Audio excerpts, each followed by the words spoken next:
முதல்வர் விஜயின் ஜனநாயகம் படம் ஒரு வழியாக ரிலீஸுக்கு ரெடியாகி வருகிறது. நீண்ட காலமாக இழுபறியில் இருந்த ஜனநாயகன் சென்சார் சான்றிதழ் இப்பொழுது படத்திற்கு கிடைச்சிருக்கு. இதற்கிடையில் இந்த மாத இறுதிக்குள் ஜனநாயகம் படம் ரிலீஸ் ஆகலாம் என தெரிவிச்சிருக்காங்க. இதற்கிடையில் படத்தில் அறிவுறுத்தப்பட்டிருக்கக்கூடிய சென்சார் கட்கள் குறித்து நாம் பார்க்கலாம். இந்த ஆண்டு மிகவும் எதிர்பார்க்கப்பட்ட ஒரு படமாக ஜனநாயகன் இருந்தது. இந்த படம் பொங்கலுக்கு வெளியாக இருந்தது. விஜயின் கடைசி திரைப்படம் என்பதால் இதற்கு பெரிய எதிர்பார்ப்பு இருந்தது. முதல்ல இந்த ஆண்டு ஜனவரி 9ஆம் தேதி வெளியாக திட்டமிட்டிருந்த படம் இப்பொழுது திட்டமிட்டல் படி ரிலீஸ் ஆகவில்லை. சென்சாரில் ஏற்பட்ட சிக்கலே இதற்கு காரணமாக இருந்தது.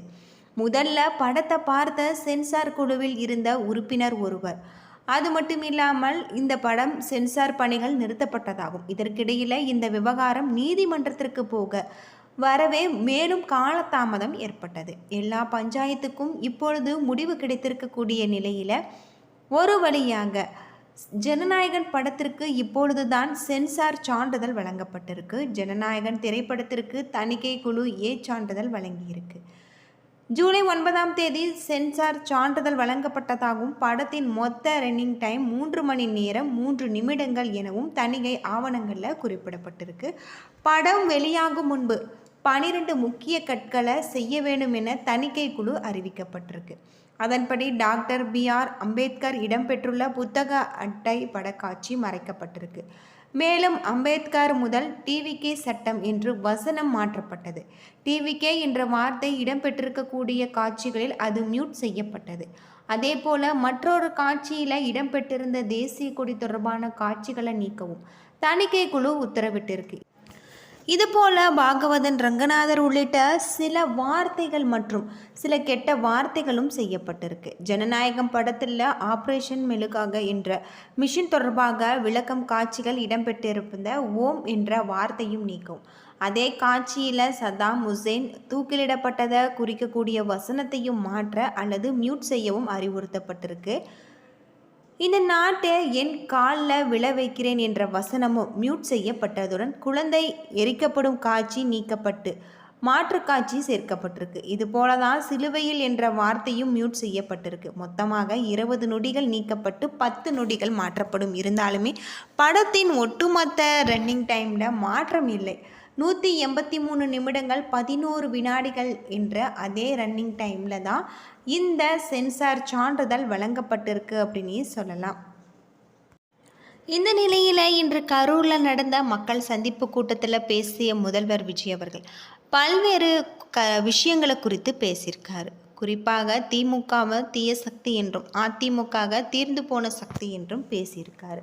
இதற்கிடையே செட்கோவில் இடைத்தேர்தல் தொடர்பாகவும் விஜய் பேசியிருந்த சில விஷயங்கள் திமுகவை இக்கட்டான சூழலில் தங்கியிருக்கு. கரூரில் கடந்த ஆண்டு நடந்த துயரத்தை யாரும் அவ்வளவு சீக்கிரம் மறந்துவிட முடியாது. அப்பொழுது வேலுச்சாமிபுரத்தில் விஜய் அவர்கள் பிரச்சாரம் செய்ய வந்தார். திடீரென்று அங்கு ஏற்பட்ட கூட்ட நெரிசல் காரணமாக 41 பேர் உயிரிழந்தாங்க. இந்தியாவிலே பிரச்சார நிகழ்வுகளில் இவ்வளவு பெரிய இழப்பு நடைபெற்றது இல்லை. அவ்வளவு மோசமான சம்பவமாக இருந்தது.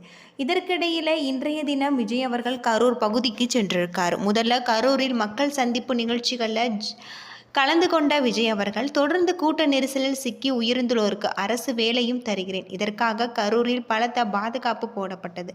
மக்கள் சந்திப்பு நிகழ்ச்சியில் பேசிய அவர் திமுகவை மிக கடுமையாக விமர்சித்தும் பேசியிருக்கார். முதல்ல கரூர் கூட்ட நெரிசல் குறித்து விஜய் அவர்கள் விளக்கமளித்தார்.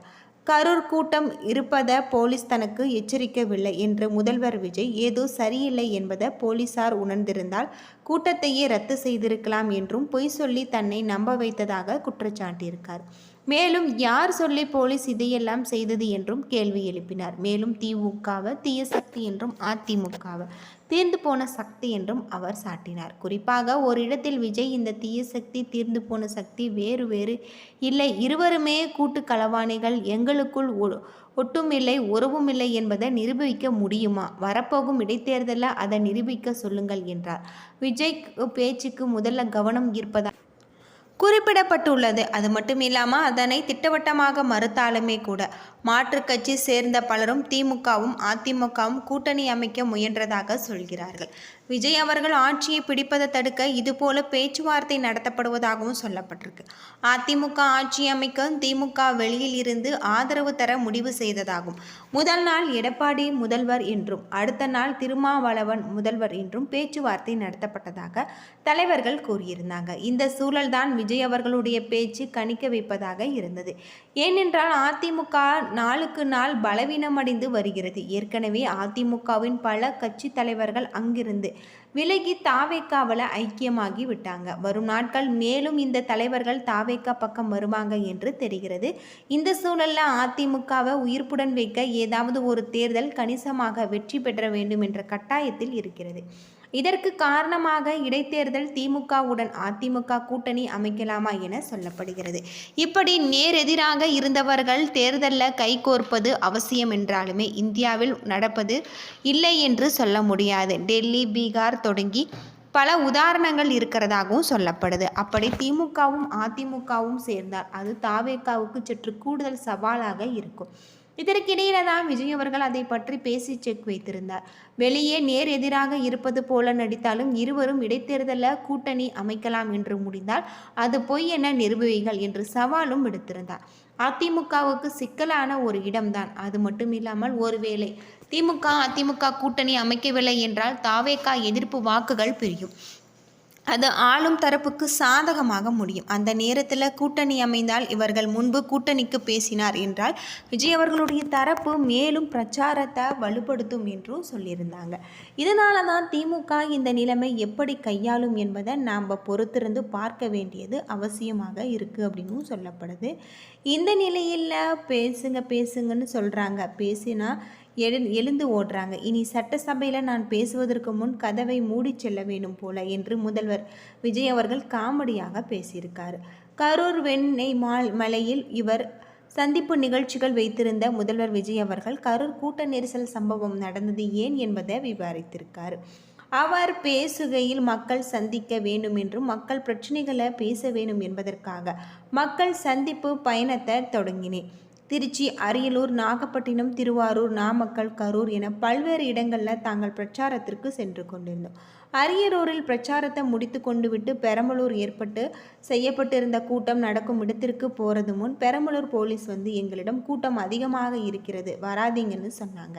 போலீஸ் அறிவுறுத்தலை நாம் கேட்டுதானே ஆக வேண்டும். அதே நேரத்தில் பெரம்பலூர் மக்களை பாதுகாப்பையும் மனதில் வைத்து கொண்டு ஒரு மன வலிமையுடன் பெரம்பலூருக்கு போகாமல் திரும்பிவிட்டோம். இதன் பிறகுதான் வராததற்கு பெரம்பூர் தொகுதி மக்கள் மன்னிப்பு கேட்க விட்டது. இதுபோல நாமக்கல்லில் கூட்டம் முடிந்துவிட்டு கரூர் சென்ற பொழுதும் இதுபோல நடந்தது அப்படின்னு சொல்லியிருக்காரு.